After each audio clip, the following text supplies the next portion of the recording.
Do you think you can lose weight with zero-calorie drinks? Do you believe artificial sweeteners are safe?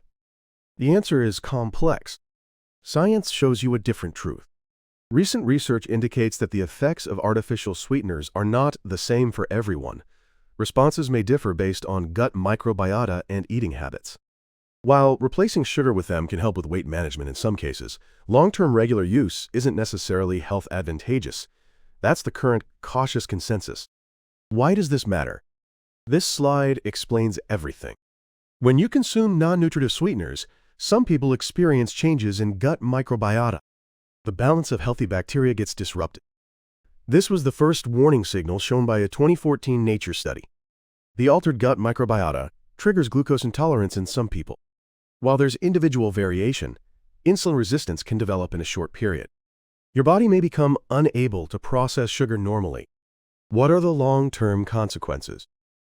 Observational studies link regular consumption of non-nutritive sweeteners with weight gain and increased obesity risk. 0 calories doesn't mean zero risk. Research is expanding, but results vary by sweetener type, replacement target, and individual differences, and many mechanisms remain under investigation. This isn't a hypothesis, but it's not a single established conclusion either. And this is a choice you can make. Reduce the frequency of sugary drinks. Make water and unsweetened beverages your baseline. If you use them, be clear about quantity and purpose. This protects your metabolism. Today, let me show you the scientific evidence. The first target of non-nutritive sweeteners is your gut microbiota. In 2014, a study by Suez and colleagues published in Nature revealed this fact. Using primarily saccharin in mouse studies and small-scale human observations, they suggested changes in gut bacterial composition. The balance of healthy bacteria gets disrupted. Even more striking, when feces from saccharin-fed mice were transplanted into germ-free mice, the same glucose intolerance was transmitted to the recipients. But individual differences are critical here. Some people respond, others don't.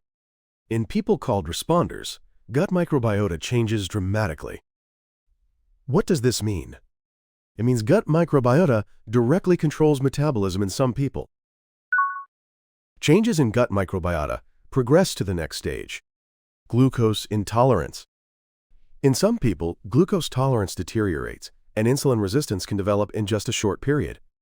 Long-term observational studies report associations between non-nutritive sweetener consumption and metabolic syndrome. But caution is needed. Observational studies are subject to reverse causation, the possibility that people prone to weight gain choose diet drinks and other confounding factors. Causation cannot be definitively established. What's the mechanism? Altered gut microbiota may reduce production of short-chain fatty acids.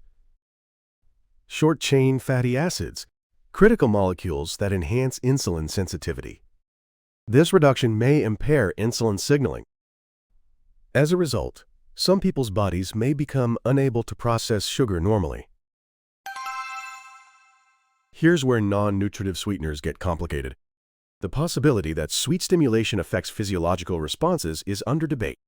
However, in human studies, non-nutritive sweeteners don't consistently cause major changes in insulin secretion or appetite hormones. Effects vary by sweetener type and consumption context. What's critical is the mismatch between sweetness and calories. When your brain senses sweetness, it predicts energy is coming, but actual calories don't arrive. This mismatch may disrupt the brain's and metabolism's prediction systems. Some studies suggest adverse effects on subsequent glucose metabolism. But again, there's individual variation. It doesn't happen the same way in everyone. Non-nutritive sweeteners may also affect your brain. The brain's reward system responds not just to sweetness, but to actual energy and learned expectations. Imaging studies suggest brain responses may differ between non-nutritive sweeteners and sugar. High-intensity sweet stimulation may raise the threshold for satisfaction. Normal sweetness may no longer satisfy you, but conclusions aren't consistent across studies. Reward system responses change with calories, expectations, learning, and sweetener type. In some people, the tendency to seek stronger sweetness may be reinforced. But not everyone experiences this. Individual differences are substantial. Here's where important connections emerge. Meta-analyses of observational studies report associations between regular, non-nutritive sweetener consumption and weight gain or increased obesity risk. A 2017 meta-analysis in the Canadian Medical Association Journal reported this finding. Results from tracking over 400,000 people for an average of 10 years. The conclusion was insufficient evidence to support long-term benefits of low-calorie sweeteners. Observational studies showed associations with weight, BMI, and cardiovascular outcomes. But caution is needed. Observational studies are subject to reverse causation, people prone to weight gain choosing them, and confounding effects. Causation cannot be definitively established. On the other hand, randomized controlled trials replacing sugar with non-nutritive sweeteners report trends toward reduced weight and energy intake. What you replace changes the conclusion. And in 2023, the WHO, the World Health Organization, finally released guidelines recommending against using non-nutritive sweeteners for weight management purposes. This is a conditional recommendation. It suggests possible increased risks of type 2 diabetes, cardiovascular disease, and mortality with long-term use. This was a turning point where the conventional wisdom of lose weight with calorie-free was officially questioned. Furthermore, in July 2023, IARC classified aspartame as possibly carcinogenic to humans, Group 2B. Concerns extend beyond metabolism to cellular-level risks. However, the acceptable daily intake, ADI, hasn't changed. What does this mean? It's not absolutely dangerous, but it's not completely safe either. So, are there alternatives? Natural sweeteners. Stevia, based on current data, shows minimal impact on blood sugar and insulin. However, long-term effects involve dosage and individual differences, so definitive statements should be avoided. Erythritol was previously considered safe. Most is absorbed in the small intestine, minimally metabolized, and excreted in urine. Therefore, it's less likely to ferment in the large intestine. However, a 2023 Nature Medicine study showed that elevated blood levels were associated with increased thrombosis risk and cardiovascular events, doubling the risk of heart attacks and strokes. Overconfidence is dangerous. What's the best alternative? Fruit, cinnamon, vanilla extract. Natural sweetness that doesn't confuse your body. Making water and unsweetened beverages your baseline is the safest choice. Now, let's review today's key points. Here's today's summary. First, non-nutritive sweeteners alter gut microbiota balance. In some people, glucose tolerance can deteriorate, and insulin resistance can develop in a short period.